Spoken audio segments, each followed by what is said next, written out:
Halo Sobat Aso Naruhodo Channel, konnichiwa, apa kabar? Semoga Sobat semua dalam keadaan sehat selalu. Senang sekali kita dapat kembali berjumpa di channel kesayangan, yaitu Aso Naruhodo Channel yang menampilkan konten-konten tentang Jepang dari sisi yang mungkin tidak banyak orang mengetahuinya.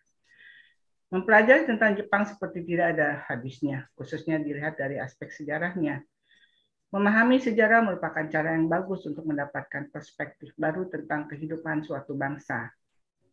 Hans-Georg Gadamer, seorang filsuf terkenal asal Jerman yang lahir pada tahun 1900, pernah mengatakan bahwa sebenarnya sejarah bukan milik kita, tapi kita milik sejarah. Dan David McCallum, seorang penulis sekaligus sejarawan terkenal dari Amerika, yang pernah memenangkan Pulitzer Prize juga pernah mengatakan bahwa sejarah adalah siapa kita dan mengapa kita seperti ini. Artinya, sejarah adalah menjadi bagian penting dan tidak terpisahkan dari kehidupan manusia. Memaknai begitu pentingnya sejarah dalam kehidupan manusia, kali ini kami dari Aso Naruhodo Channel akan menampilkan sebuah program baru yang kami beri judul Perspektif Baru Sejarah Jepang. Nah, melalui program ini, kami akan menampilkan perspektif baru dalam sejarah Jepang, dan aspek sejarah yang diangkat adalah tentang kejadian masa lalu yang memberikan pengaruh signifikan dalam kehidupan masyarakat Jepang masa kini. Kami akan membagi cerita tentang sejarah Jepang ini dalam beberapa sesi. Pada sesi pertama, kami akan bincang seru seputar Sengoku Jidai. Apa itu Sengoku Jidai? Ya, nanti kita akan dengarkan ceritanya.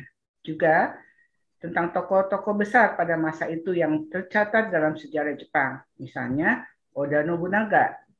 Ceritanya pasti seru banget deh. Nah, Sobat Aso Naruhodo Channel yang berbahagia, sebelum kita lanjut, pada acara ini saya ditemani oleh seorang anak muda yang tidak hanya ganteng, tapi juga minat besar terhadap sejarah Jepang, khususnya tentang Sengoku Jidai. Dia adalah Yuda Sang, mahasiswa semester 4 program studi Jepang FIB Universitas Indonesia, Fakultas Ilmu Budaya ya, Universitas Indonesia. Halo Yuda Sang, senang sekali kita bisa tampil bareng di acara Aso Naruhodo Channel ini ya. Ya, halo Alvin Sensei, senang bertemu dengan Sensei juga dan terima kasih telah mengizinkan saya untuk hadir di kesempatan kali ini. Ya, pada kesempatan kali ini kita akan membahas tentang Oda Nobunaga ya. Kebetulan juga saya punya minat terhadap cerita atau sejarah dari Oda Nobunaga. Lalu saya yakin juga banyak anak muda yang menyukai Jepang juga sudah kenal ya dengan Oda Nobunaga karena Oda Nobunaga juga kerap hadir dalam anime atau game perang yang tentunya bertema Sengoku Jidai. Wah, keren ya. Walau Oda Nobunaga hidup di abad 16, tapi masih dikenal bahkan digemari hingga abad ini. Gitu ya, Yuda-san. Iya, betul Sensei. Karena saya pribadi juga tahu Oda Nobunaga dari game dan anime ya. Tapi saya juga ingin tahu lebih mengenai Oda Nobunaga berdasarkan sejarah. Saya juga yakin teman-teman di luar sana juga sama seperti saya ingin tahu lebih ya. Gitu. Hmm, iya ya. Ya, gayung bersambut nih Yuda-san. Kita punya narasumber yang merupakan pakar studi Jepang loh. Lulusan S2 dan S3 dari Universitas Hitotsubashi, Jepang, salah satu universitas yang sangat terkenal di Jepang. Spesialisasi beliau adalah sejarah Jepang. So, pengetahuan tentang Jepang, tentang sejarah Jepang pasti nggak diragukan lagi deh. Saat ini beliau menjadi dosen program kajian wilayah Jepang, Sekolah Kajian Strategi Global Universitas Indonesia. Kalau nggak salah seperti itu, SKSGUI. Program Magister di Universitas Indonesia. Gitu loh. Nah, nih, senang sekali nih Sensei nih. Narasumber kita kira-kira siapa ya Sensei? Nah, menurut Yoda Sang, kira-kira siapa ya? Hmm, Kayaknya masih belum bisa nebak nih Sensei nih. Iya, dari kajian wilayah Jepang ya, belum masuk ke sana soalnya ya. Biar Yuda Sang nggak penasaran, ini dia narasumber kita, yaitu Ibu Susi Ong. Sobat Aso Naruhodo Channel pasti sudah tidak asing lagi dengan pakar studi Jepang yang satu ini.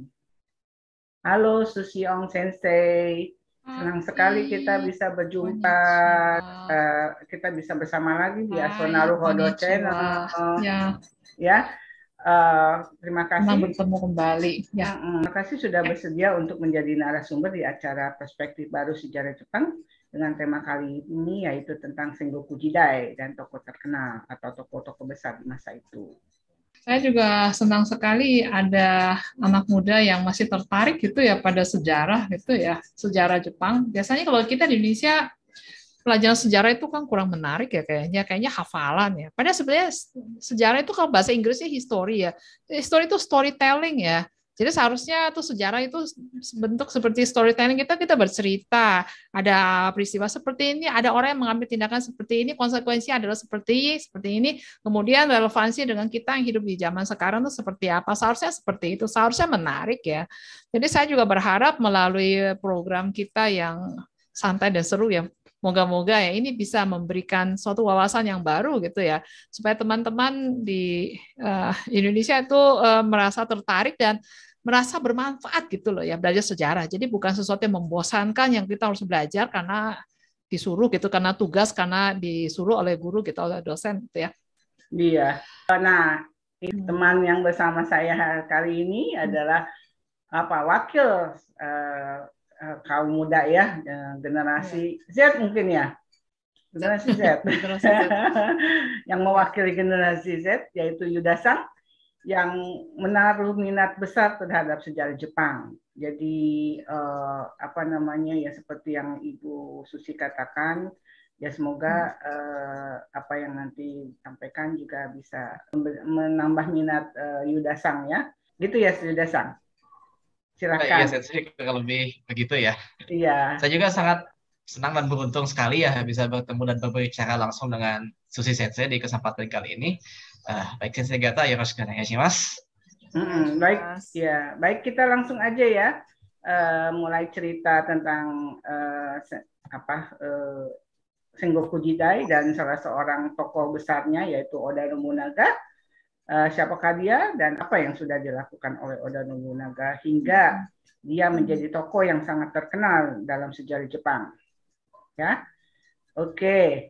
Nah, sudah tidak sabar nih Yuda-san untuk bertanya nih. Silakan Yuda-san. Ya. Baik, Alvin Sensei, saya akan mulai pertanyaan saya ya. Jadi, Susi Sensei, saya di sini sudah menyiapkan beberapa pertanyaan yang sekiranya juga akan menjadi pemantik bagi keseruan bincang kali ini ya.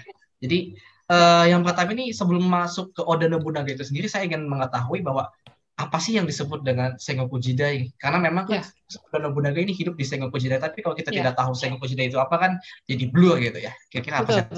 Ya. Sengoku Jidai ini sulit ya, istilahnya Sengoku ini tuh kan senso kan perang ya, Goku itu ya negeri ya, Jidai itu kan zaman, jadi zaman Sengoku, zaman perang. Ini bahasa Inggrisnya terjemahkan jadi warring state ya. Jadi kira-kira dan Sengoku Jidai itu kita take it for granted, ada zaman namanya Sengoku Jidai, tapi dari tahun berapa sampai tahun berapa itu tidak ada suatu kesepakatan sebetulnya ya. Jadi ketika zaman hidupnya Oda Nobunaga, kita menyebutnya dia hidup di zaman Sengoku Jidai. Tapi di zaman itu masih ada shogun. Meskipun hanya formalitas ya, Shogun Ashikaga gitu ya. Berarti kan itu era Muromachi kan ya. Jadi ceritanya kira-kira begini ya. Sengoku Jidai itu lawan dari zaman yang apa ya, yang damai gitulah ya. Jadi di Jepang itu sebelum Sengoku Jidai itu ada kaisar. Zaman Sengoku juga ada ya. Kaisar yang tadinya itu berkuasa, punya kekuatan militer gitu ya, dan punya hak untuk memungut pajak ya.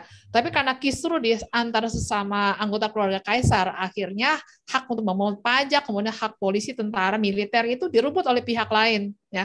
Nah, pihak lain itu kemudian karena punya kekuasaan yang real, ya mulai istilahnya negosiasi dengan kaisar. Jadi kaisar tidak bisa berbuat apa-apa, akhirnya kaisar memberikan wewenang kepada pihak luar tersebut. Pihak luar tersebut diberi gelar shogun. Ya, shogun saya kira Anda semua familiar gitu ya. Diberi gelar shogun sebagai penguasa, diberi gelar dan mandat. Diberi mandat untuk berkuasa, mengungut pajak dan seterusnya ya. Dan sebagai imbal baliknya si shogun ini mengayomi kaisar, melindungi kaisar, menjunjung tinggi kaisar. Ya, jadi artinya sebenarnya kaisar dengan shogun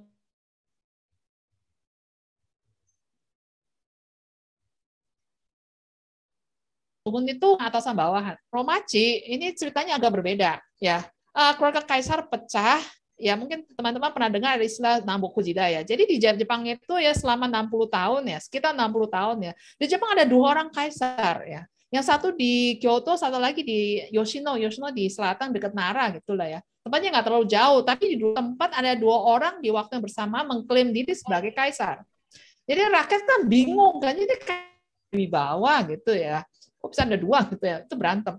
Kemudian shogun yang seharusnya diberi mandat oleh kaisar, kemudian berkuasa yang menjadi penguasa, kemudian yang berwibawa gitu ya. Ternyata konflik internal juga, masalah suksesi, itu berantem gitulah antara sesama anggota keluarga. Akhirnya shogun ini juga jadi tidak berwibawa, ya. Nah, ketika shogun tidak berwibawa, orang-orang di daerah, para penguasa lokal ya, ibaratnya seperti kalau kita bupati gitulah di berbagai daerah gitu ya, mereka jadi lebih bebas gitu ya. Kalau tadinya kan segen gitu, takut pada pemerintah pusat, sekarang tidak takut lagi karena pemerintah pusat mereka berantem sendiri ya. Jadi mereka yang masing-masing memperkuat diri, yang membangun ekonominya, pertaniannya, perdagangan, kerajinan dan sebagainya. Akhirnya mereka menjadi kuat secara ekonomi. Kalau sudah kuat secara ekonomi berarti mereka bisa membiayai militer gitu ya. Bisa punya tentara sendiri. Kalau punya tentara sendiri berarti tidak bisa diganggu gugat. Jadi pemerintah pusat kalau menyuruh mereka patuh ya, ayo bayar pajak, mereka bisa menolak. Ya. Nah, di zaman jadi kondisi seperti itu di mana kaisar tidak berwibawa, tidak punya otoritas, shogun juga tidak punya otoritas, tidak punya wibawa, sama-sama sibuk berantem sendiri, duitnya juga habis ya. Karena apa namanya ke daerah kekuasaannya, sumber ekonominya semua diserobot oleh para penguasa lokal ya. Nah, kondisi itu yang disebut Sengoku Jidai. Ya.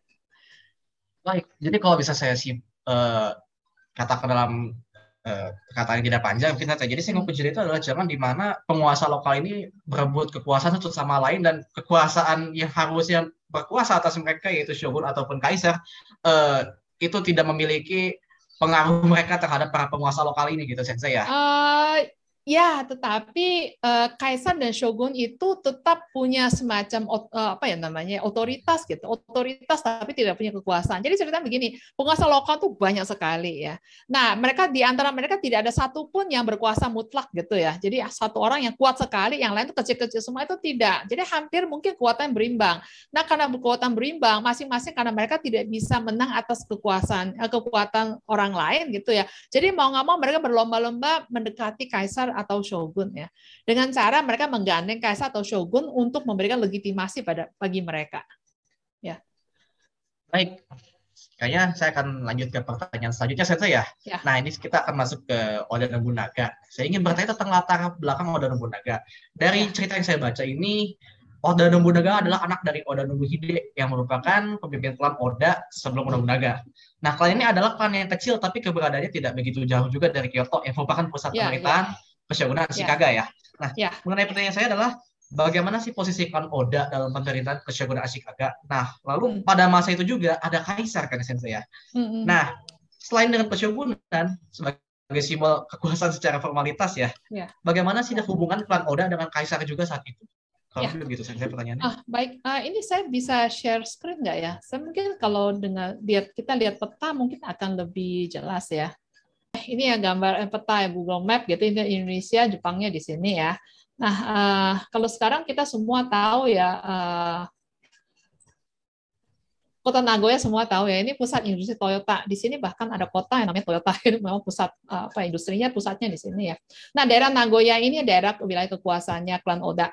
Nah, jadi di zamannya ketika Oda Nobunaga hidup ya, dan ya generasi bapaknya dan kakeknya ya, di Kyoto ya, di sini ada klan Ashikaga sebagai shogun. Di Kyoto ini ada satu daerah yang namanya Muromachi, karena istananya dibangun di situ, makanya disebut era Muromachi gitu ya. Nah, di sini ya daerah ini ya daerah yang sekarang jadi Aichi, ini ada suatu penguasa lokal. Biasanya penguasa lokal yang disebut daimyo itu mereka sedikit banyak punya hubungan dengan keluarga yang di kaisar di Kyoto atau keluarga Ashikaga melalui pernikahan. Jadi mungkin anaknya turun-temurun ada yang dinikahkan gitu, sehingga mereka tuh masih related gitu, masih keluarga ya. Dari situlah mereka, dari situ sumber otoritas wewenang mereka ketika mereka berhadapan dengan pihak luar yang mereka bisa mengklaim saya itu masih saudara dengan kaisar, saya itu masih keluarga family gitu ya dengan keluarga Ashikaga. Nah, itu ada, jadi ada daimyo, kemudian di bawah daimyo itu ada keluarga yang mengabdi gitu ya, seperti mengabdi bawahannya dari si daimyo ya, itu namanya keluarga Oda. Nah, keluarga Oda ini ada keluarga ya istilahnya pusat gitu. Kemudian banyak cabangnya gitu ya. Nah, salah satu cabang itu adalah keluarga dari kakeknya si Oda Nobunaga ini. Jadi artinya kalau secara hierarkis ya dalam pemerintah zaman itu sebetulnya mereka itu keluarganya Oda Nobunaga itu sebetulnya rendah sekali. Jadi artinya gini, jadi di atas mereka itu masih ada induk gitulah yang namanya Oda, marganya Oda juga ya. Jadi mereka tuh masih cabangnya. Jadi artinya sebenarnya kedudukannya itu sebetulnya rendah sekali. Ya, daerah kekuasaannya ya. Jadi sebetulnya ini ya daerah sekitar daerah ini jadi zaman dulu ada daimyo gitu, penguasa lokal. Kemudian di bawahnya ada ibaratnya bawahannya lah. Jadi kalau ada gubernur di bawahnya kan ada bupati, ada camat gitulah ya. Nah, keluarganya Oda itu Oda Nobunaga gitu ya. Dari generasi kakeknya bisa berusaha mendapatkan kekuasaannya di daerah yang namanya Tsushima. Ya, Tsushima di sini ya. Ini ya kota Tsushima. Kemudian di generasi bapaknya, ayahnya jadi Nobuhide itu dia berhasil mendapatkan kekuasaan di daerah yang namanya Atsuta ya. Atsuta saya lupa. Kira-kira di daerah sini ini Atsuta ya. Atsuta sekarang menjadi salah satu wilayah gitu di kota Nagoya. Kota Nagoya kan sekarang kota metropolitan, kota besar. Kalau dulu kan kotanya nggak sebesar ini ya. Nah, daerahnya di sini ya, tetapi ini daerah Nagoya ini sekarang pusat industri ya. Jadi kalau pusat industri ini kawasan industri banyak ini daerah ini ya, reklamasi. Ya, jadi daerah yang dulunya pantai gitu sekarang jadi daratan. Jadi artinya dulunya ya daerah Atsuta dan Tsushima itu dulu daerah pantai ya, daerah pantai dekat pelabuhan, dan daerah ini sebetulnya adalah jalur yang pasti dilewati kalau orang mau bepergian dari Kyoto ya, Kyoto Osaka gitu ya, ke daerah Jepang Timur, Kamakura. Ya, kita ingat sebelumnya salah satu pusat pemerintahan Jepang kan Kamakura ya, yang disebut zaman Kamakura. Jadi memang daerah ini memang jalur yang dilalui untuk oleh para pedagang, kemudian orang yang bepergian, kemudian distribusi gitu ya, logistik. Jadi barang-barang. Kemudian di sini ada Jinja yang besar, Atsuta Jinja gitu, Jinja. Jadi agama Shinto yang sangat besar, yang memang umatnya banyak sekali ya. Sehingga dengan menguasai daerah yang sebenarnya kelihatan tidak signifikan gitu ya. Sumber pendapatan ekonomi didapatkan oleh kakek dan ayah dari Oda Nobunaga itu sebenarnya sangat besar. Sehingga sebetulnya dari zaman bapaknya itu sebenarnya mereka secara ekonomi sudah kaya, meskipun secara status ya, hierarki sosial di zaman itu sebetulnya rendah. Ayahnya Oda Nobunaga namanya Nobuhide, dia tuh pernah sampai menyumbang gitu, memberikan donasi ya untuk renovasi kuil ya Jinja di Atsuta, kemudian untuk renovasi istana ya di Kyoto ya, dalam jumlah sangat besar, sehingga kaisar itu memberikan pangkat itu sebetulnya cuma formalitas saja ya kepada ayah dari Oda Nobunaga itu Nobuhide ya. Kira-kira begitu. Baik, Sensei. Jadi untuk hubungannya sendiri antara klan Oda, jadi memang dia secara hierarkis berada di bawah keshogunan ya. Rendah sekali. Rendah sekali. Dan memang Oda Nobuhide sendiri keluarganya adalah keluarga cabang dari keluarga Oda yang lebih besar juga gitu, Sensei ya.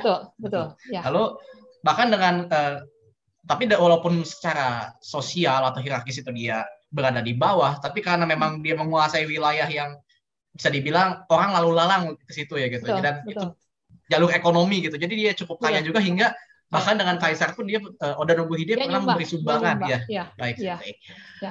Untuk pertanyaan selanjutnya nih ya, kita mengetahui bahwa umur setiap manusia tidak ada yang abadi ya. Ayahnya Oda Nobunaga yaitu Oda Nobuhide meninggal ya. Nah, jadi pada saat Oda Nobunaga dewasa dan ayah yang meninggal dunia, dalam klan Oda sendiri terjadi krisis suksesi kepemimpinan klan ya, yang menyebabkan Oda Nobunaga pada akhirnya berseteru dengan adik kandungnya yaitu Oda Nobuyuki. Hingga pada akhirnya Oda Nobuyuki dieksekusi mati tahun 1558 karena mencoba untuk melakukan kudeta untuk kesekian kalinya gitu ya terhadap Oda Nobunaga sebagai kepala klan yang sah. Nah, melihat dari contoh kasus Oda Nobunaga ini, apakah perseteruan hingga saling bunuh di antara anggota keluarga itu merupakan hal yang lumrah gitu pada zaman Sengoku Jida, dan apakah hanya dia saja gitu, atau apa esensi dari naik tahtanya Oda Nobunaga terhadap klan Oda gitu? Karena kan setelah perseteruan yang terjadi ya naik tahta, esensi apa gitu yang sekiranya ada dari peristiwa itu untuk klan Oda itu sendiri, Sensei? Ya, jadi yang bisa menjadi pemimpin suatu atau suksesi gitu ya, yang mewarisi gitu ya, sebagai pimpinan dari suatu klan, satu keluarga itu hanya satu orang ya.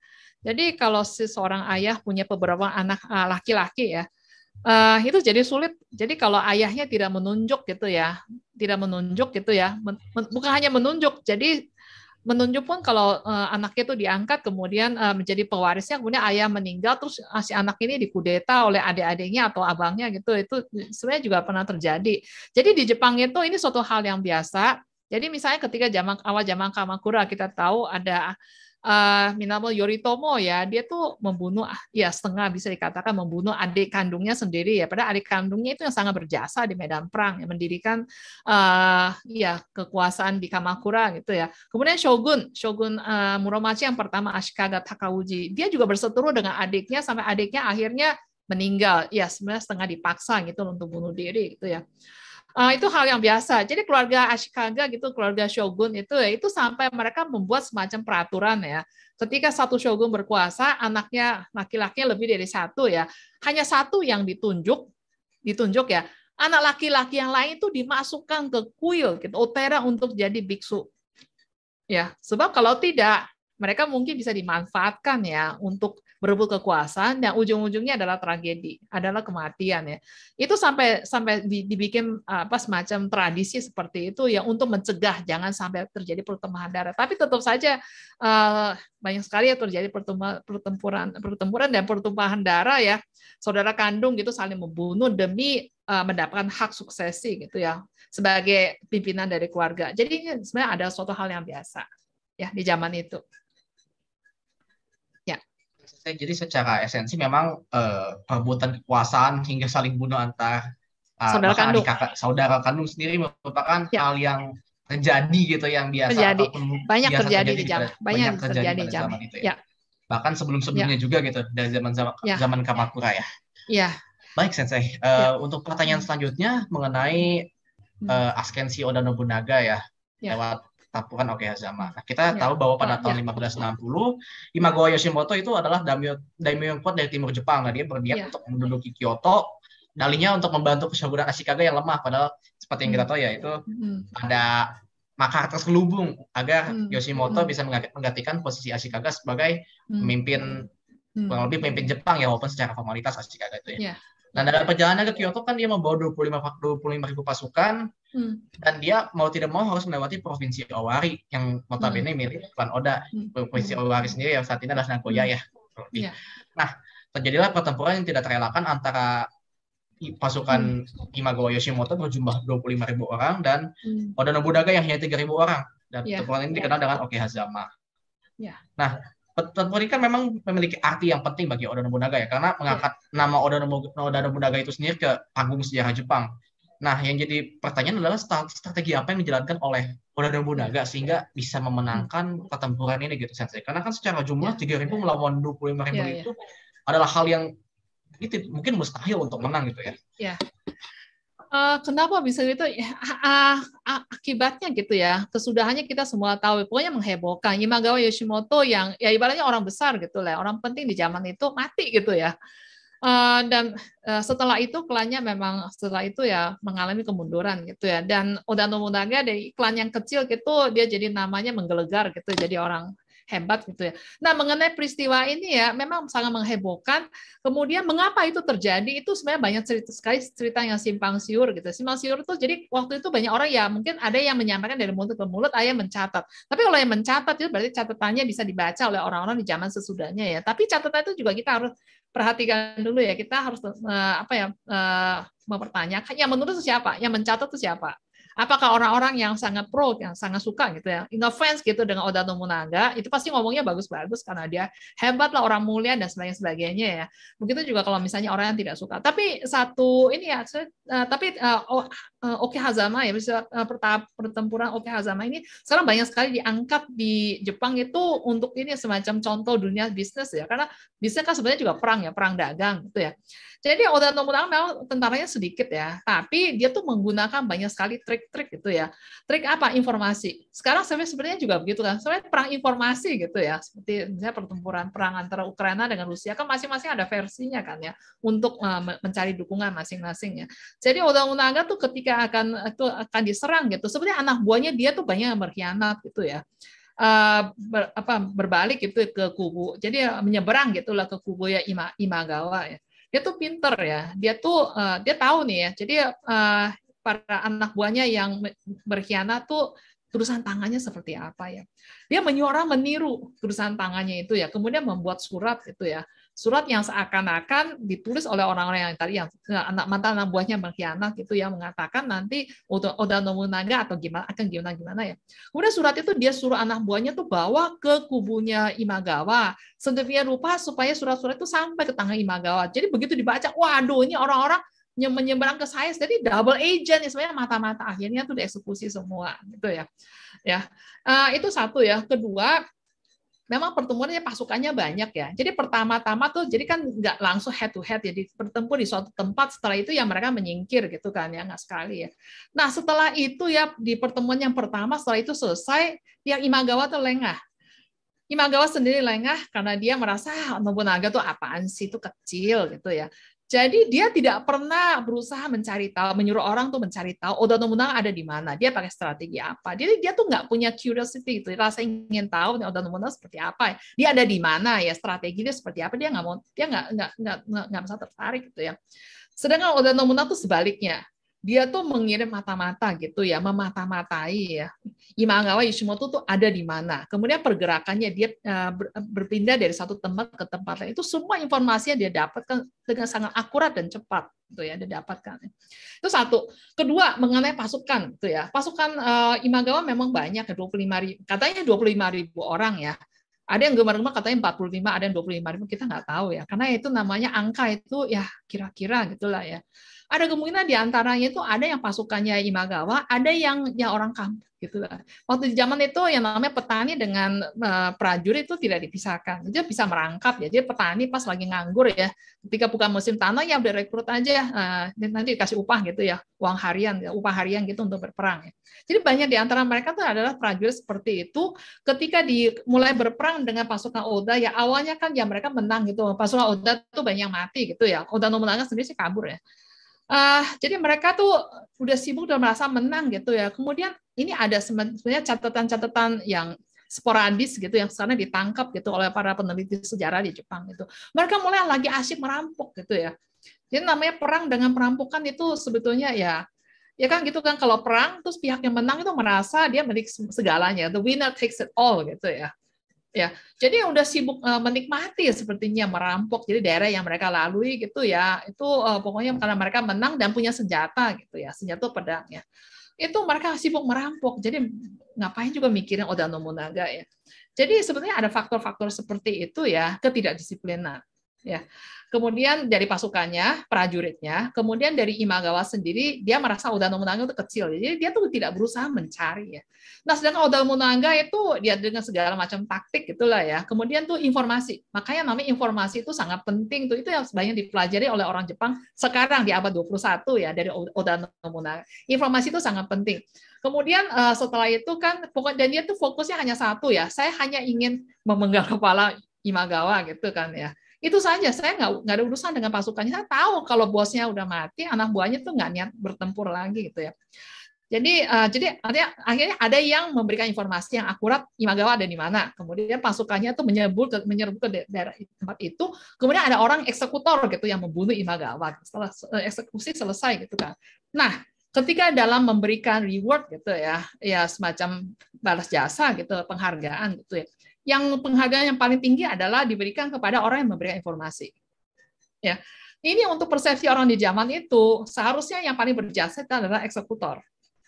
Ya, tapi bagi Oda Nobunaga ini sesuatu yang istilahnya tuh sudah sangat maju gitu ya kalau untuk pandangan kita sekarang gitu. Informasi itu sangat penting. Yang paling berjasa itu adalah orang yang bisa memberikan informasi yang akurat dan cepat gitu ya. Itu ya, jadi pertemuan Oke Hazama itu esensinya gitu yang bisa pelajaran yang bisa ditarik oleh dunia bisnis Jepang itu kira-kira 2 poin itu ya. Baik, Sensei. Jadi inti dari ada pelajaran yang bisa diambil dari pertempuran Oke Hazama ini adalah flow informasi dengan pentingnya informasi bagi Oda Nobunaga ya pada saat zaman itu. Karena Oda Nobunaga sebenarnya menang juga bukan karena taktik semata, karena dia pintar atau terkenal, atau mungkin dia orang banyak bilang dia revolusioner, tapi memang sebenarnya esensi utama, senjata utama dia menang itu adalah informasi itu sendiri sebenarnya, Sensei. Betul. Baik. Betul. Jadi untuk lanjutannya, saya akan langsung lanjut ke pertanyaan selanjutnya. Karena tadi kita sudah cukup banyak mendengar ya bahwa informasi adalah senjata yang kuat bagi Oda Nobunaga pada Oke Hazama. Nah, untuk yang selanjutnya adalah progres Oda Nobunaga dalam upaya ekspansinya gitu ya setelah pertempuran Oke Hazama. Nah,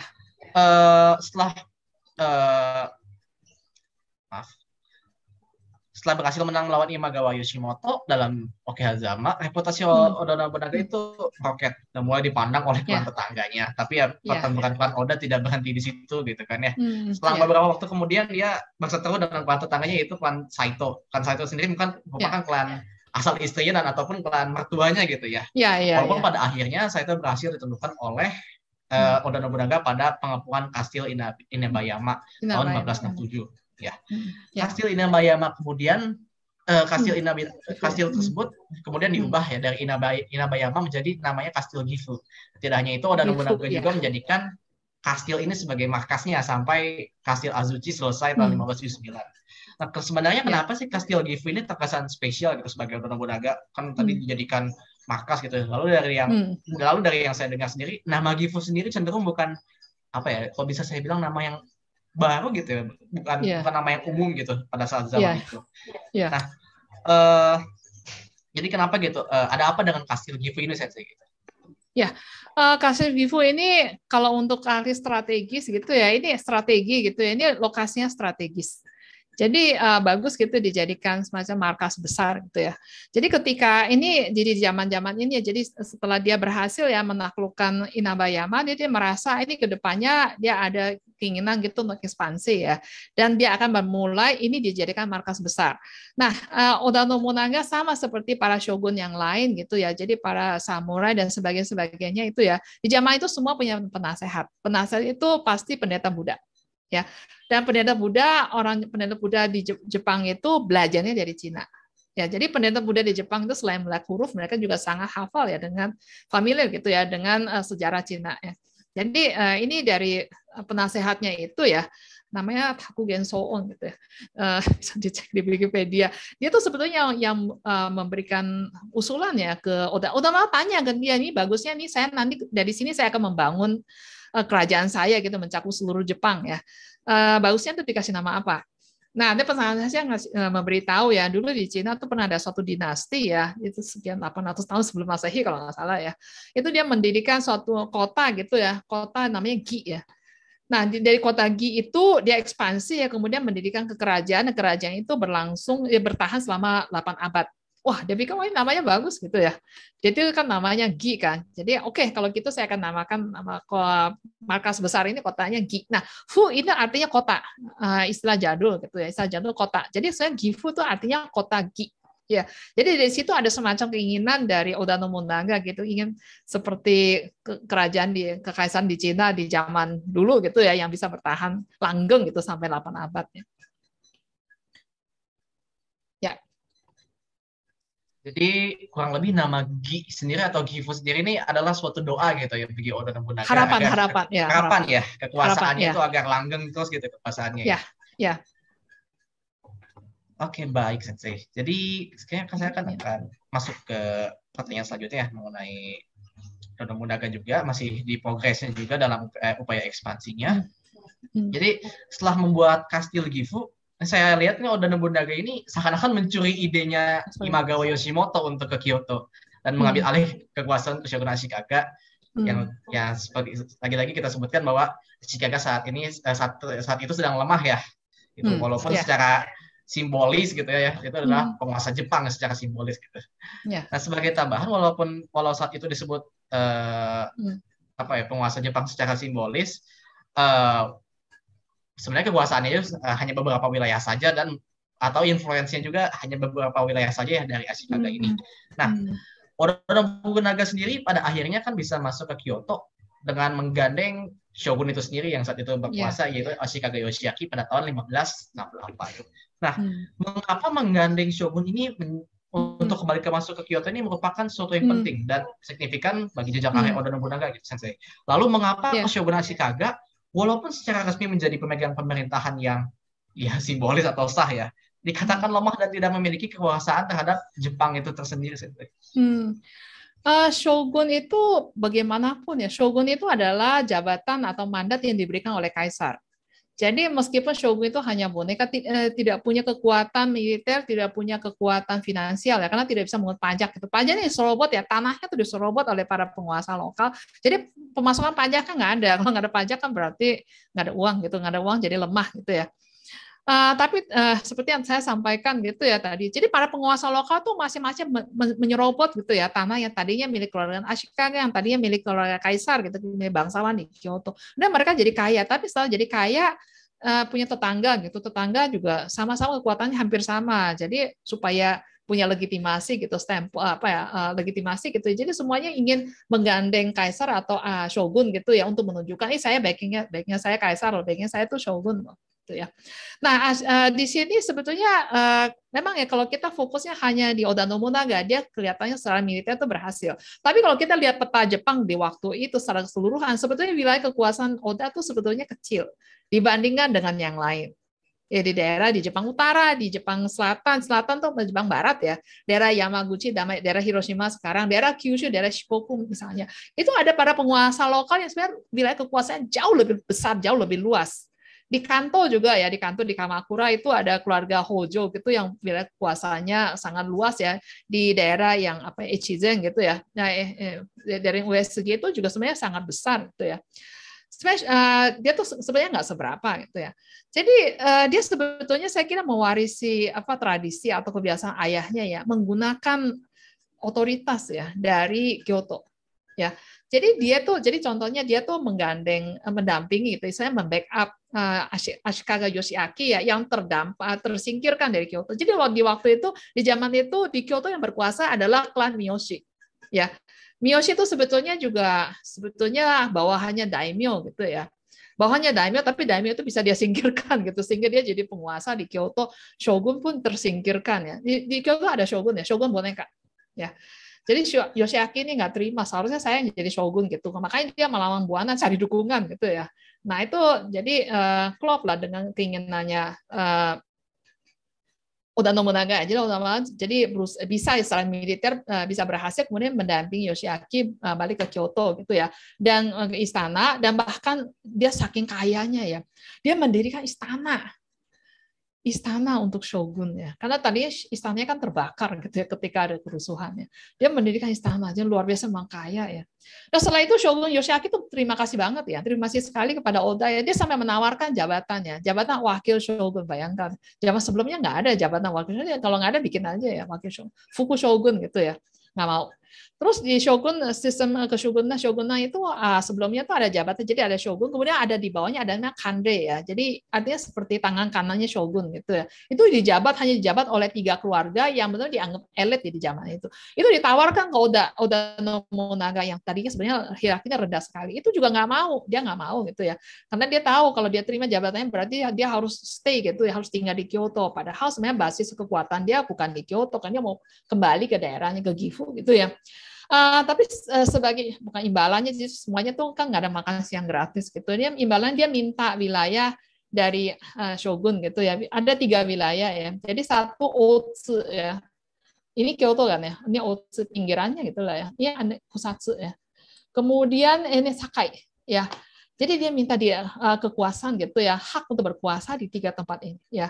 Ini juga mungkin kelihatannya tidak signifikan, tapi secara ekonomis ini luar biasa ya. Pertama kita lihat Kusatsu dan Otsu, ini Danau Biwa ya, seperti Danau Toba gitu ya.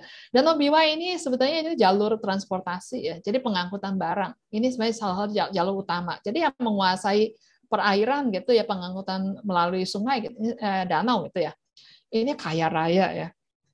Ya, kemudian Sakai ini pelabuhan, kemudian ini daerah di zaman itu kerajinan tangan. Jadi tepung itu senjata api, senapan api gitu yang dibawa oleh orang Portugis. Ini di zaman ini kan orang Portugis datang ke Jepang untuk menyebarkan agama Kristen gitu ya. Dan pedagangnya datang untuk berdagang gitu ya.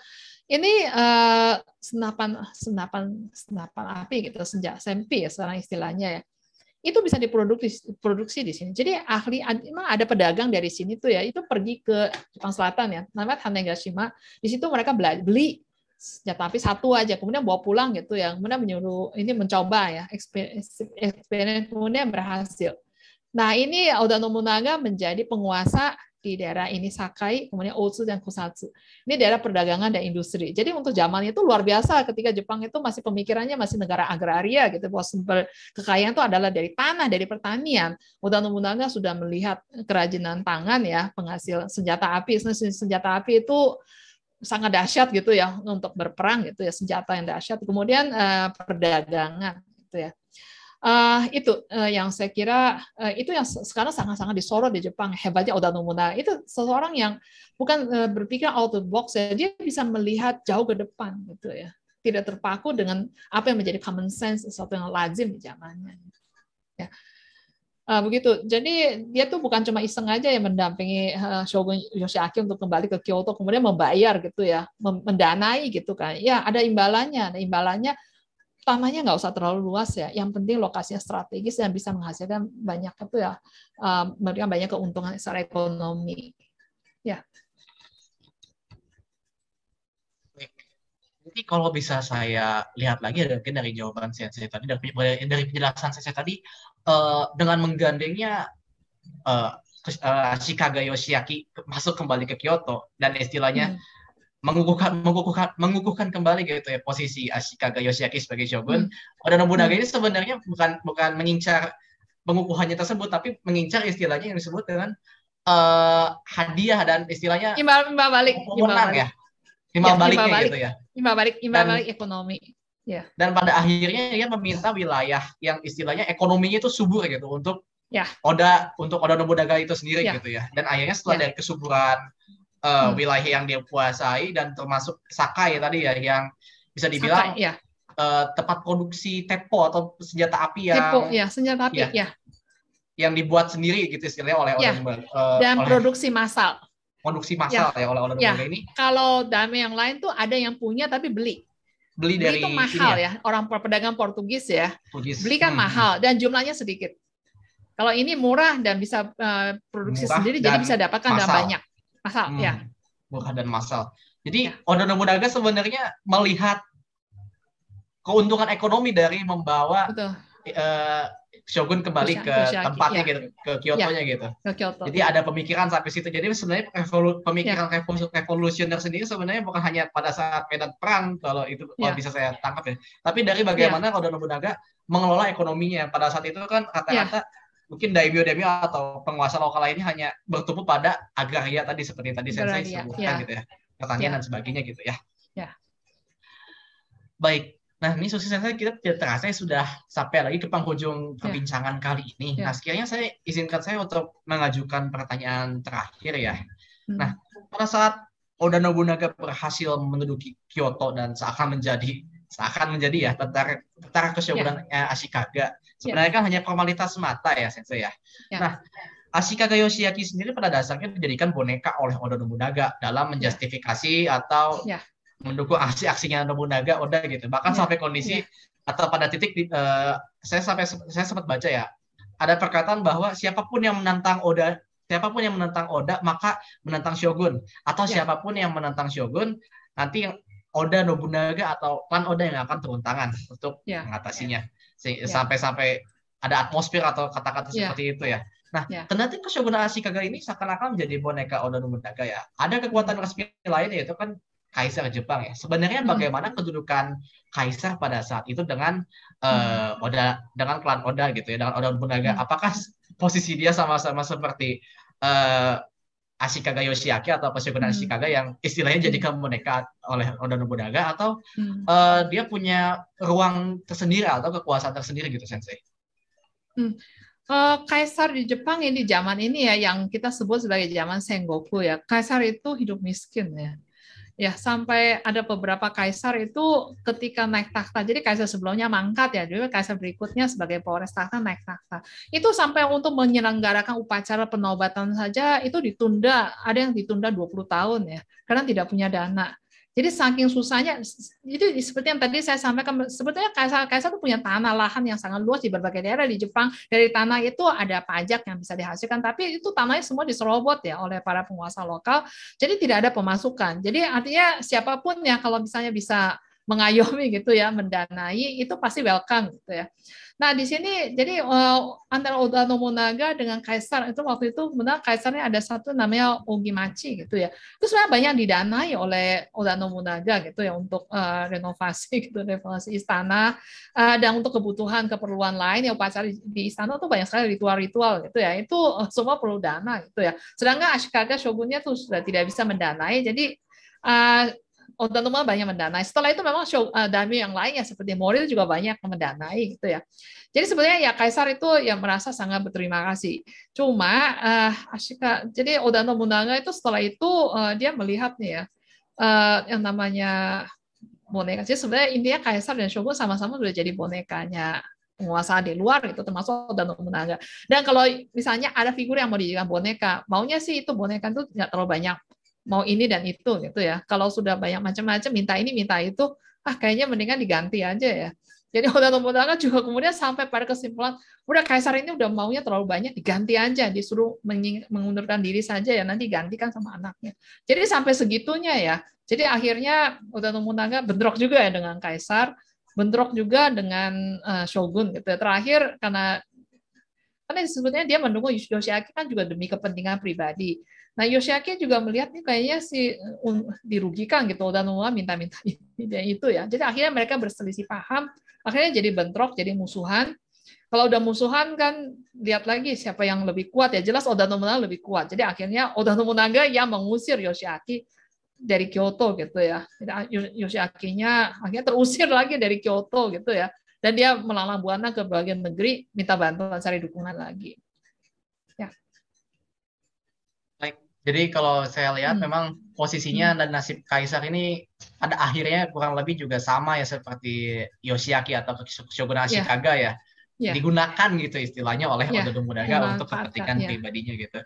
Dan walaupun istilahnya mereka tuh memiliki kekuasaan, tapi itu kan hanya sebatas nama dan formalitas sih. Jadi kalau saya lihat di sini ada orang yang lebih kecil nyuruh-nyuruh orang yang lebih besar gitu Sensei gitu. Memanfaatkan orang yang lebih besar begitu.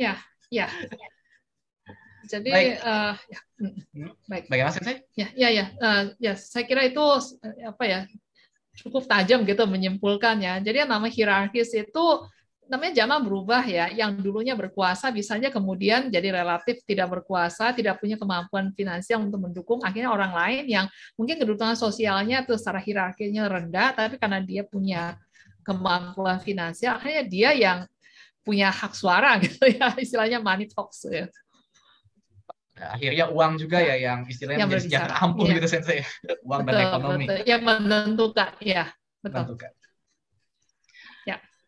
Baik, Sensei, terima kasih atas cerita yang sangat akan informasi ini ya, dan ini juga menjadi wawasan yang cukup membantu ya bagi saya pribadi dan juga mungkin orang-orang lain yang istilahnya mempelajari Sengoku Jidai dan juga mempelajari Oda Nobunaga ya. Nah, sekiranya tidak hanya saya jadi tahu juga tentang Oda Nobunaga dan Sengoku Jidai, tapi juga sobat ANC sekalian ya, sobat Aso Naruhodo channel sekalian. Nah, perbincangan ini sekiranya benar-benar kalau tidak ditonton rugi gitu menurut saya, karena memang bisa menambah wawasan yang lebih utuh gitu, karena kan sejauh ini biasanya kita wawasannya kalau untuk Sengoku Jidai kan banyaknya mungkin dari anime atau game ya, kan memang promosi utamanya dari situ ya. Nah, mungkin ini pertanyaan terakhir kali Sensei ya, untuk penutup ya, karena saya penasaran kenapa sih Sengoku Jidai dan Oda Nobunaga ini menjadi game yang populer gitu Sensei? Orang main game itu ya sama seperti orang nonton sinetron ya, itu sebetulnya cari hiburan ya, dari rutinitas yang membosankan, cari sesuatu yang excitement gitu, sesuatu yang mengasihkan gitu ya. Karena kehidupan sehari-hari terlalu monoton, membosankan, tapi terpaksa dijalani gitu ya.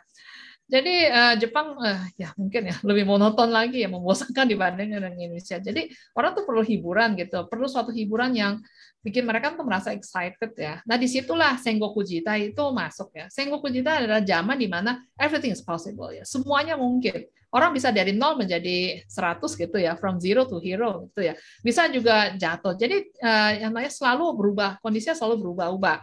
Kemudian pertarungannya bisa saja baru misalnya ya, tadi pertarungan Okehazama misalnya ya di tahun 1560 kan, katakan 3 bulan sebelum atau sebulan sebelum pertarungan itu Imagawa Yoshimoto tuh masih nama besar kan di Jepang. Oda Nobunaga tuh nggak ada apa-apanya. Dan pertarungan itu kan sebetulnya terakhir ya, pertarungan terakhir yang menyebabkan Imagawa Yoshimoto tuh kepalanya lehernya dipenggal itu hanya berlangsung 14 jam ya. Itu 14 jam yang menentukan ya. Itu semuanya berubah. Ya Imagawa tersingkirkan ya, sono daimyo gitu kan tersingkirkan, Oda Nobunaga naik gitu ya. Jadi itu yang membuat orang-orang ya zaman apapun gitu, terutama orang-orang yang bosan ya dengan rutinitas sehari itu merasa excited ya. Itu yang saya kira makanya itu sangat mengasihkan ya. Makanya di Jepang itu anime manga itu banyak mengangkat tema Sengoku Jitai. Cuma ya ini sekedar satu catatan saja ya. Game atau anime gitu ya, animasi atau komik ya, itu fiksi ya. Jadi artinya yang ditampilkan di situ sebenarnya banyak sekali episode-episode itu sebenarnya fiktif. Ya. Jadi yang mana yang fiktif, jadi atau gini, catatan sejarah zaman itu kan simpang siur ya. Jadi kalau orang mau membuat cerita fiktif di zaman itu bisa saja. Dan itu kemudian sampai ke kita gitu ya. Yang penting kan asik gitu kan ya. Jadi jangan terlalu bulat-bulat ya. Jadi apa yang ada di game, di anime, di manga gitu itu ceritanya benar-benar episode yang benar-benar terjadi. Ya. Tapi peristiwa utama yang besar seperti Okehazama Tataka itu memang terjadi ya. Itu ya. Kemudian satu lagi yang paling penting ya. Sengoku Jidai itu bahasa Inggrisnya warring state, zaman era warring state ya. Sebetulnya itu adalah juga zaman perang dagang. Perang itu bukan hanya di medan perang ya, tapi itu sebenarnya juga perang ekonomi ya. Jangan bukan perang dagang ya, perang ekonomi ya, maaf ya, perang ekonomi. Jadi siapa yang punya kemampuan finansial lebih kuat, dia yang menang. Nah, bagaimana caranya meningkatkan kekuatan finansial? Nah, yang paling berhasil itu memang Oda Nobunaga. Makanya di antara para daimyo gitu, orang-orang yang jauh sebelumnya sudah lebih hebat, punya wilayah kekuasaan lebih luas dibandingkan dengan dia, akhirnya tenggelam semua. Oda Nobunaga yang tampil. Ya, jadi ini saya kira penting bagi kita untuk belajar Jepang gitu ya. Kita kan sering kalinya saya kira tuh agak konyol gitu, menekan semangat. Orang Jepang tuh punya semangat untuk maju, makanya mereka maju ya. Bukan semangat ya. Jadi harus ada hal yang konkret gitu ya, usaha yang konkret ya. Gimana caranya meningkatkan kemampuan finansial, ekonomi ya, termasuknya produktivitas dan sebagainya. Ya, baik. Baik, dan jadi sekiranya kalau yang dari game, mungkin saya simpulkan dikit lagi ya, untuk dari yang pertanyaan terakhir. Untuk dari game tidak semuanya sesuai dengan sejarah, dan bahkan ada yang mungkin dominannya bisa jadi fiktif karena direka ulang oleh pembuat game atau pembuat anime itu sendiri. Dan memang mengenai bagaimana orang Jepang bisa maju dan semangat orang Jepang sebenarnya tidak didasari pada kata-kata semata atau gambaran, kan? Saya nyebutnya propaganda gitu, kayak mungkin propaganda Bushido sama dan sebagainya. Tapi sebenarnya ada hal lebih konkret, yaitu bagaimana orang Jepang tuh maju dengan istilahnya, kalau kita lihat dari Oda Nobunaga sendiri adalah dari ekonominya gitu, dari bagaimana dia mengelola finansialnya gitu ya untuk capai tujuannya. Nah, untuk selanjutnya mungkin saya kembalikan lagi ke Apin Sensei. Bagaimana Apin Sensei? Wah, cerita yang menarik sekali.